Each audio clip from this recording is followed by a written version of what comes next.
Hello and welcome to this week's Spotlight. My name is Derek and, well, you know what this is.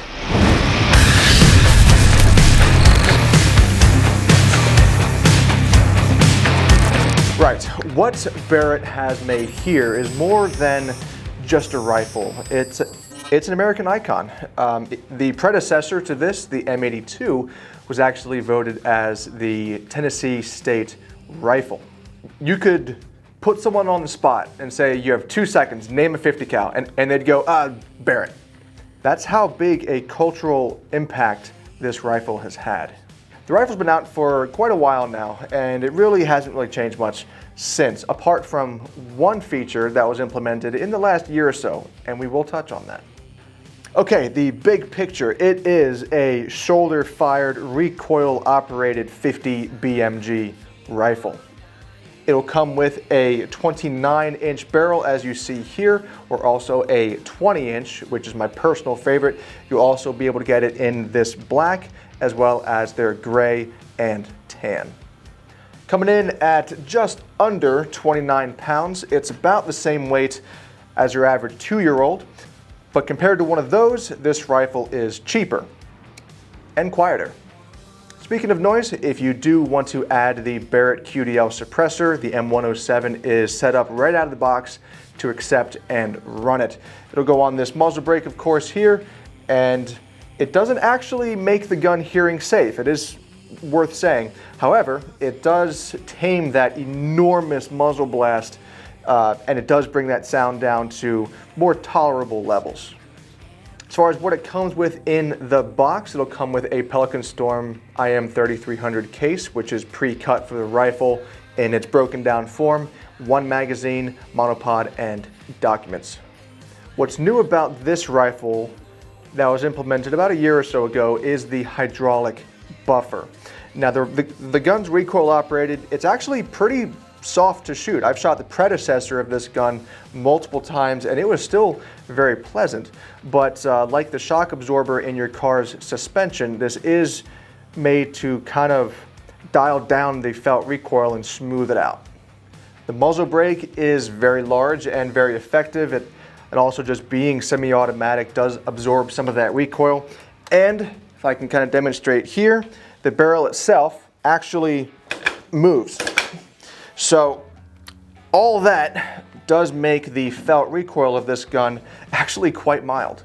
One more thing that hydraulic buffer does is when you are shooting suppressed, it does help to smooth out the rifle with the added back pressure of a suppressor. It helps time the rifle appropriately for all the different parts that are moving in it. And that's a good thing because unlike most rifles, when you put a suppressor on this, I think a lot of 50 cals, the felt recoil actually goes up because the suppressor is not as effective as this muzzle brake in recoil reduction. So having that hydraulic buffer really is a good improvement, especially when shooting suppressed. One more comfort feature that I do like that they did is this, which just looks like your average cheek rest, because it kind of is. But it is made out of a material that is pretty thermally stable. So if you leave this gun out in the summer, it being black, you're not gonna burn your face when you go to shoot the rifle. Conversely, if it's really, really cold out, you don't wanna be putting your face on cold metal because it's deeply uncomfortable. I would imagine that you'd even stick your face to it if it's really, really cold, or if you really like the rifle, get your tongue stuck to it. One thing I do want to mention as well, it might be more of a personal preference, but it does come with this monopod. And if it were me, I would probably not use this for shooting. I find a rear bag to be more comfortable, more versatile, and just overall easier to use. However, if I'm just watching someone else shoot, I will put the monopod in because it creates a really stable platform. Again, that is just my personal preference. Of course, if you have one of these, you will use it however you damn please, but just something worth thinking about. As far as how this thing is to shoot, I mean, it's a blast. It's not exactly going to be a precision tool. The trigger is kind of mil-spec. It's smooth. It's not going to be comparable to like a match trigger, that's for sure. And the gun itself, with really good ammo, we'll probably start to flirt with 1.5 MOA or so. It's difficult to maintain accuracy for something this big that's semi-automatic, especially when the barrel moves back and forth relative to the scope. So it's difficult to get a really accurate rifle with that, but still the pedigree of this rifle is pretty well established. Snipers have used them to make shots at over 2,000 yards, so it's definitely good enough for that. It'll eat up a whole bunch of different sorts of 50 cal ammo. I will say though, Barrett does not advise shooting old surplus remanufactured ammo or hand loads. And I can see why. A lot of that stuff, you don't know where it's from, you don't know the quality of it at the time, and rifle like this, you want to make sure that you feed it good ammo. The biggest thing about the ammo that they said was don't shoot XM33 ball ammo. And the reason for that is the primer pocket on those cases is a little loose, so you do see some gas that bleeds through the primer pocket into the bolt face, and over time that can have a buildup of brass particles and carbon, all that stuff that'll lodge itself in the ejector spring.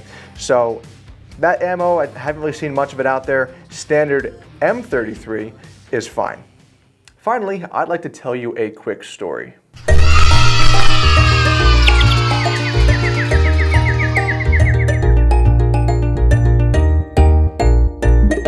So about a decade ago, there was a Marine Corps unit that was on deployment, and one night they had done some maintenance on their M107.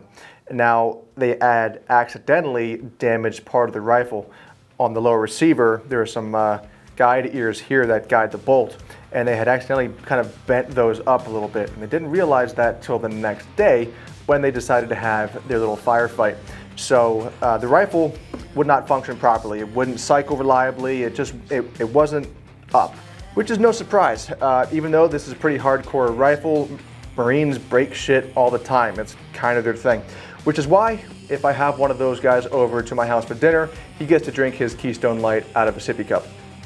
So they did what any one of us would do, is call Barrett's customer service line. And what's interesting there is that a guy named Don Cook took the call. Now Don is a Marine Corps vet himself, so he was all too happy to help.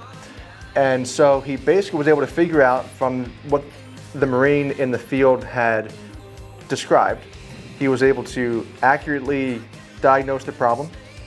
And then he had a very simple solution, which was take the bolt out of the rifle and take the butt of it and just hammer on those ears, those metal ears, until they had bent themselves back down to where they were supposed to be. About 30 seconds later, the rifle was up, and the Marine said, "Thank you very much," hung up the phone, and carried on. And that's a pretty cool story to hear. I mean, first, it's lucky that they happened to have this malfunction during Barrett's office hours, I will say. Also, that the guy at Barrett was able to identify the problem and have a very simple but effective solution to get that rifle back up in action. It's a really inspiring story for both the simplicity of the rifle and also Barrett's customer service. Overall, I mean, how could you not like one of these? I mean, yeah, the grip is a little basic, the trigger's okay, and honestly, if you wanted an accurate Barrett 50 cal, you'd be better off with the M99 or the 95, but it has so much character and pedigree to it. It's not a scalpel, it's a sledgehammer. It's simple, it's ridiculous. Some would even argue that it's pointless to own. And you know what? I don't even care about any of those things. It puts a huge smile on the face of everyone who shoots it, and it really is a good laugh and a ton of fun. It's 29 pounds of Americanness in rifle form, and I absolutely love it. So that'll wrap it up this week. We won't have a video next week because it is Thanksgiving. As such, comment below what your favorite Thanksgiving dish is and why it is deviled eggs. Also find us on Facebook and Instagram. Give this a like and subscribe, and we'll see you in 2 weeks.